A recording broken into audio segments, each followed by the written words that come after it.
Hello everyone, welcome back to our YouTube channel. In today's video, we will discuss what is hedging. Previous video में guys हम लोगों ने different aspect जाने थे कि हम लोग डिफरेंट वेज से मार्केट से अर्न कर सकते हैं. तो हम लोगों ने उसमें जाना था स्पेकुलेशन, हेजिंग एंड आर्बिट्राज. तीन डिफरेंट एस्पेक्ट्स होते हैं. प्रीवियस वीडियो में हम लोगों ने स्पेकुलेशन डिटेल में डिस्कस किया था कि स्पेकुलेशन आखिर होता क्या है एंड किन लोगों को उसे करना चाहिए. सो आप लोगों ने अगर वो वीडियो नहीं देखी है, you must check it out. Today's video will be on hedging. So hedge क्या होता है, हेजिंग क्या होता है, हम लोग एक बार इसको डिस्कस कर लेते हैं. सबसे पहले अगर हम लोग डिस्कस करें व्हाट इज हेज.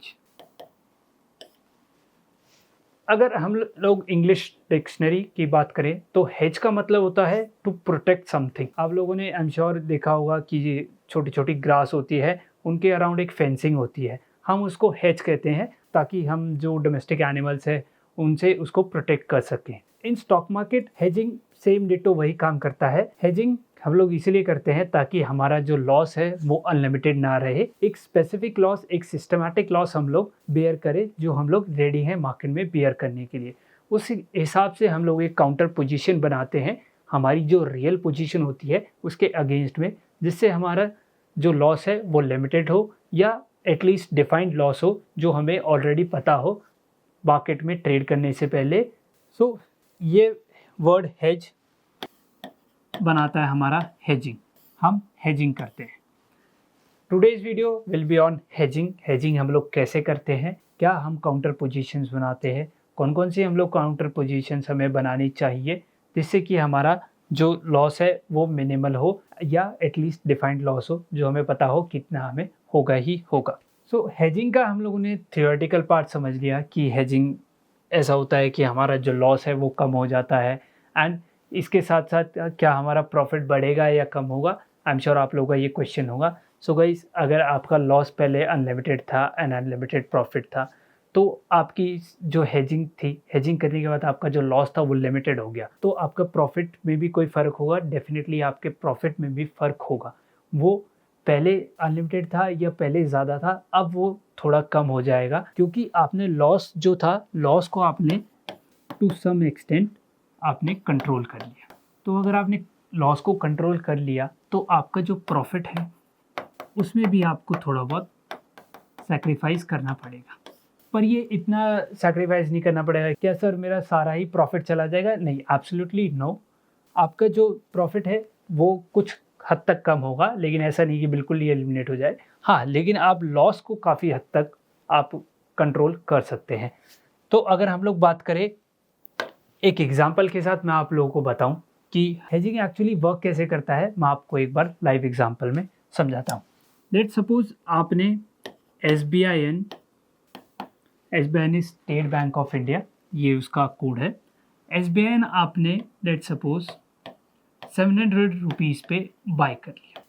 कुछ क्वांटिटी आपने बाय कर ली, या आप मान के चलिए जो लॉट साइज था एक लॉट आपने बाय कर लिया, या इक्विटी में आपने बाय कर लिया. इक्विटी आपने बाय कर ली SBI. तो अगर आपने इक्विटी बाय कर ली, आपको लगता है मार्केट आने वाले टाइम पे अच्छे रिटर्न दे सकती है. SBI एज अ स्टॉक काफ़ी अच्छा है, fundamentals are really good and जो बिजनेस है it is also very good. सारी चीज़ें परफेक्ट है, right, picture perfect, everything is. But आपको लगता है कि मार्केट कंडीशंस थोड़ी एडवर्स हो सकती हैं कि market already all time high पे है एंड मेरे को यहाँ से लॉस दिख सकता है. लेकिन आपको लगता है कि SBI को मेरे को इन्वेस्ट करना है. अभी SBI एज अ स्टॉक बहुत अच्छा कर रहा है, फंडामेंटली अच्छा कर रहा है, तो मेरे को इन्वेस्ट होना ही होना है, इन्वेस्ट करना ही करना है. तो 700 रुपीज़ पे आपने SBI को बाय कर लिया. अगर SBI यहाँ से ऊपर जाता है, मार्केट कंडीशन अच्छी रहती है, स्टॉक अच्छा करता है, तो आपको प्रॉफिट होगा. लेकिन नीचे की साइड में अगर SBI गिरता है, टूटता है, तो आपको डेफिनेटली लॉस होगा, आपको लॉस बेयर करना पड़ेगा. तो क्या कोई ऐसा तरीका है जिससे मैं जो ये मेरा पोजीशन है इसको हेज कर सकूं, ये जो मेरा लॉस है इसको मैं कम कर सकूं? क्या कोई ऐसा तरीका है? सो यस, डेफिनेटली है ऐसा तरीका, और यही हमारी हेजिंग होती है. लेट्स सपोज 700 रुपीज़ पे आपने SBI को बाय कर लिया.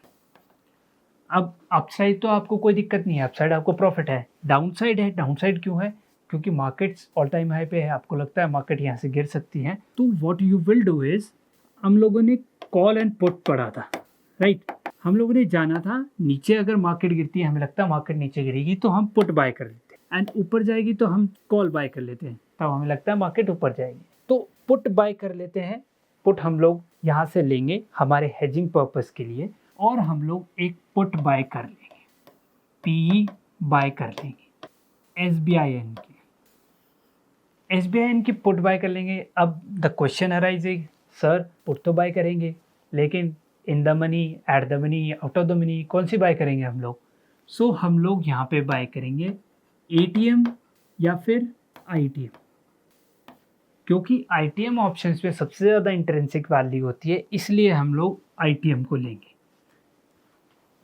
ATM ऑप्शंस में इंट्रिंसिक वैल्यू नहीं होती, लेकिन रिलेटिवली ATM ऑप्शन सस्ते होते हैं, इसलिए हम लोग इन दोनों को चूज करेंगे बेस्ड अपॉन एन इंडिविजुअल, वो आपकी चॉइस होगी। हम OTM क्यों नहीं लेंगे? OTM की खुद की कोई इंट्रिंसिक वैल्यू नहीं होती, उसके अंदर टाइम वैल्यू होती है, एंड OTM अगर हम लोग लेंगे तो वहाँ पे हमें इतना परफेक्ट हेज नहीं मिलेगा जितना हमें ITM एंड ATM में मिलेगा, राइट। क्योंकि OTM बहुत दूर का ऑप्शन हो जाएगा, प्राइस क्या पता वहाँ तक पहुँचे ना पहुँचे, उसको हम लोग डिस्कस करेंगे जब हम लोग पे ऑफ चार्ट को देखेंगे। तो हम लोग ATM बाय करेंगे या OTM बाय करेंगे, पुट ऑप्शन हम लोग बाय कर लेंगे। अब इसका फ़ायदा क्या होगा? लेट सपोज 700 पे हम लोग लॉन्ग थे हमारे SBI में, अब पुट हम लोगों ने ले ली तो हमें ये डाउन साइड के लिए प्रोटेक्ट करेगा, P will from down side. कैसे? अगर मान लीजिए जो हमारा 700 का जो प्राइस था SBI का, अब वो गिर के हो जाता है 600 रुपये, और पुट मान लीजिए हम लोगों ने ली थी 100 रुपये की, तो 100 रुपये की पुट ऑप्शन तो महंगी होगी। क्यों होगी महंगी? क्योंकि हमारा पहले 700 था SBI, अब 600 हो गया, 100 रुपये नीचे चला गया। पुट ऑप्शन हमारी 100 रुपये की थी, तो बेस्ड अपॉन इसका डेल्टा हम लोग कैलकुलेट करेंगे, हम लोग पे ऑफ चार्ट पे चलेंगे जब, तो पुट हमारी डेफिनेटली महंगी होगी। तो पुट हमारी मान लीजिए 100 की 200 हो गई, तो 100 रुपये हमें पुट ने प्रॉफिट दे दिया। 100 रुपये हमारे वहाँ से गए, लेकिन 100 रुपये हमारे पुट से भी आ गए, तो हमें पुट ऑप्शन ने प्रॉफिट दे दिया, उसको हम बुक कर सकते हैं। अगर आप इसको बुक नहीं करना चाहते इक्विटी को, तो इक्विटी का आप होल्ड रखिए, पुट ऑप्शन का प्रॉफिट बुक कर लीजिए, या आप उसको री इन्वेस्ट भी कर सकते हैं स्टॉक में, right. So this is our hedging, ये हमारी पूरी हेजिंग हो गई। अब हम लोग पे ऑफ चार्ट पे देखते हैं, उससे आप लोगों को डेफिनेटली ज़्यादा अच्छे से समझ आएगा। SBI अब हमारे पास आ गया है SBI, तो हम इसका फ्यूचर बाय कर लेते हैं। फ्यूचर बाय कर लेते हैं, आप स्टॉक बाय करेंगे, फ्यूचर बाय करेंगे, एक ही बात है। स्टॉक को हम लोग यहाँ बैक टेस्ट नहीं करेंगे, इसलिए मैंने फ्यूचर बाय कर लिया। फ्यूचर हमने बाय करा 840 रुपीज़ पे हम लोगों ने बाय कर लिया। ये हो गई हमारी स्पेकुलेशन। अब हम स्पेकुलेटर नहीं है, हम हेजर हैं, हम पोजीशन को हेज करके चलेंगे। तो आपको अगर हेज करना है तो आपको क्या करना है? फ्यूचर था वो बाय था, अब आपको डाउनसाइड का जो रिस्क है उसको हेज करना है, उसको कम करना है। तो आप क्या करेंगे? ATM की मान के चलिए हम लोग पुट ऑप्शन बाय कर लेते हैं, ATM पुट ऑप्शन हम बाय कर लेते हैं। तो ये देखिए, अब आपने ATM ऑप्शन बाय कर लिया, पुट ऑप्शन बाय कर लिया, तो आपका जो लॉस था पहले that was unlimited before this, अब आपने एक पुट ऑप्शन ऐड कर, तो अब आपका जो लॉस था वो हो गया लिमिटेड। अगर मार्केट कहीं भी जाए, हमारा SBI कहीं भी जाए डाउन साइड में, हमारा मैक्स लॉस कितना होगा? सिर्फ 11,438। So guys this is hedging. ये बिल्कुल प्योर एग्जांपल है हेजिंग का। हेजिंग में आप दो पोजीशन क्रिएट करते हैं, first one is your main position, and जो सेकंड पोजीशन है वो आप जब क्रिएट करेंगे तो वो जो प्रीवियसली पोजीशन है, जो मेन पोजीशन है, उसके रिस्क को कम करती है। तो इसमें हम लोगों ने ये कहा, पहले हमारे पास अनलिमिटेड लॉस था, अब हमने इसको लिमिटेड कर दिया। ये जब हम ATM ऑप्शन बाय करते हैं तब। अगर हम लोग इसमें ITM ऑप्शन बाय कर ले तो क्या होगा, मैं आप लोगों को वो भी करके दिखा देता हूँ। सो ITM ऑप्शन हमारे पास, हम लोग मान के चलिए 900 रुपीज़ का ITM ऑप्शन बाय कर लेते हैं। ITM ऑप्शन हमने बाय कर लिया, एंड जो ATM ऑप्शन था उसको हम हटा देते हैं। ये देखिए गाइस, अब हमारा जो लॉस था वो और कम हो गया, 788 रुपीज़ लॉस रह गया सिर्फ हमारा। यहाँ पे हमारा ब्रेक इवन पॉइंट था वो थोड़ा बढ़ गया है, वो बढ़ चुका है, लेकिन हमारा जो लॉस था वो कम हो गया। ये पर्पस था आप लोगों को हेजिंग समझाना। अब बोलेंगे सर इसका तो ब्रेक इवन काफ़ी ऊपर चला गया, अब हमें प्रॉफिट कैसे होगा? उसके बारे में हम लोग आने वाली वीडियोस में डिटेल में डिस्कस करेंगे कि हम लोग उसको कैसे मैनेज कर सकते हैं जिससे आपका प्रॉफिट अच्छा रहे, आपका ब्रेक इवन पॉइंट अच्छा रहे एंड सारी चीज़ें। This video is solely for hedging, आपको हेजिंग समझाने के लिए ये वीडियो थी, राइट।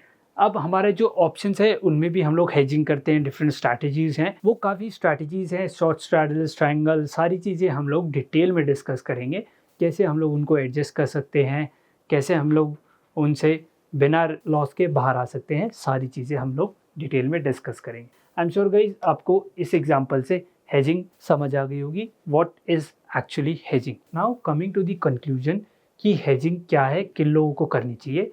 हेजिंग आपका रिस्क जो है वो कम करती है। आप एक ऐसी पोजीशन क्रिएट करते हैं जो आपकी मेन पोजीशन का रिस्क जो है, लॉस है, वो कम कर देती है। जिनका रिस्क एपेटाइट इतना नहीं है, जिनका रिस्क एपेटाइट कम है, उनको हेजिंग करनी चाहिए। एंड इसमें जो प्रॉफिट है, प्रॉफिट भी थोड़ा कम हो जाता है, इतना अच्छा हमें प्रॉफिट नहीं मिलता जितना हमें स्पेकुलेशन में मिलता है। तो those who are seeking a strategy या एक सिस्टम जिसके अंदर उनका रिस्क कम हो एंड वो प्रॉफिट भी डिसेंट प्रॉफिट कमा ले, तो उन लोगों को हेजिंग की तरफ जाना चाहिए। And I would recommend you guys कि आप लोग हमेशा हेजिंग करके चलिए। हेजिंग करके मार्केट में चलेंगे तो आप मार्केट में लंबा टेक सकते हैं।